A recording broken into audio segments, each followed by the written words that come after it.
автомат экен да эжеке. Эгерде карапайым элге курал бериштен коркушса бийлик жок дегенде эжеке, биздин жергиликтүү помдорго, говудуга, ровудуга оружияны басып койсо болот.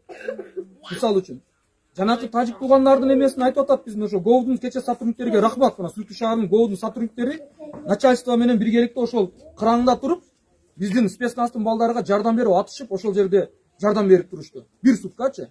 Анан булар айтып атат, биздики огуз түгөнүп калды деди. Бул бир. Экинчиси биздин мылтыктар деп атат, калашниктер. Мына кыскасынан экен да. Бул дейт бир магазин аткандан кийин уже экинчи магазинди салып атсаң күркөп калат дейт, 5 метрге да кетпейт дейт. Анан куралыңар жокпу десек жок, снайпер жок. Азырчы эгердечи ошол министрлер куралдын бардыгын Бишкекте борбордо сайлап кармап сактап отурбастан Сарымайдай, аларды куралды СВД биздин сүлүктүгө жок дегенде 10 СВДны берип койсун, бизде 200ге жакын мергенчи бар. Мына кече мергенчилерибиз туруп берди ошо спецназардын жанындачы. Ошо 10 мергенчини СВДны атып үйрөтүп турупчу. Эгерде момундай тополоңдо приказды сразу чыгарып туруп, буйрук берип туруп СВДны колго кармап койсо, биздин бир мергенчибиз 20-30 эмен немесин аткарып берет ошол жердечи. Себеби алар жүгүрүп учуруп атат аларчы. Себеби биздин военлер токтоп турганда атса, мына военлер өзүлөрү признать этип атат, мергенчилер кыйын экен деп атат. Ушуларды курал менен обеспечить керек экен деп атат. Мына өзүлөрүчү, бирок биз айта албайбыз, өйдөгө силер жеткирип койгула деп атат. Ушуну биз жоора айтып атканбыз да. МВДсына да, башкасына да эме. Ушундай окуя болот. Кечегинде Кудай сактасын, кечегинде басып туруп киргендечи азыр. Бечара менсалар айтат, биз момун живой мишенбиз деп атат биздин.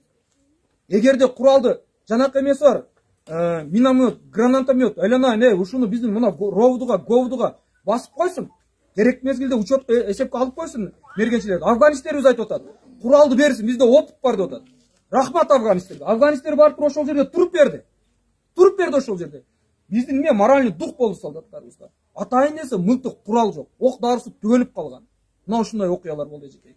Мына ушунун баарын элдин атынан жеткирип коюңуз. Коркпой сүйлөгөнүз элдин атынан жеткириңиз, керек болсо биз мынакей барып көрсөтүп айтайык.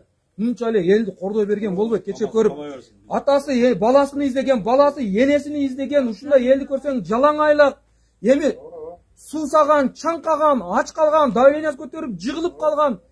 Мына карап турсаң адам капа болуп кетесиң.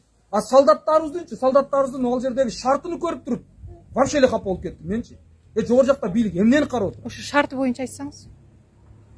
Солдаттын шарты такыр жок, эжеке. Жерде жатат, барсаң жерде жатат солдаттарыбыз. Огу дарысы жетишпейт биринчи күнү. Тамак ашы жакшы эмес, айланайын, айлантырып койбойбу, солдат курсагы ток болсо анан согушат да. Элден айланып кетсе болот. Элге рахмат карапайым эл. Эл айтып атат, өзүбүз жебесек дагы солдатка жеткирейик деп, көрпө төшөгүгө чейин, ысык тамакка чейин ишенсеңиз ар саат сайын балдар менен жеткизип турду эжеке. Анан айланайын карап туруп таң калат экенсиң, мамлекетте эмне уктап отурабы? Спец службалар уктап отурабы, айланайын? Орган жогорку эмелер эмне уктап отурат? Ушуну алдын ала маалымат берип койсо, жаш өлүмдөр болбойт го.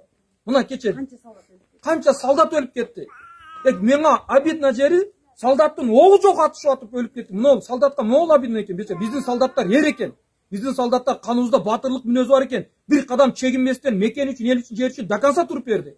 А бирок куралың болбогондон кийин, ал жакта самый заманбап курал менен уруп атса, эмне кылсын биздин солдаттарыбыз?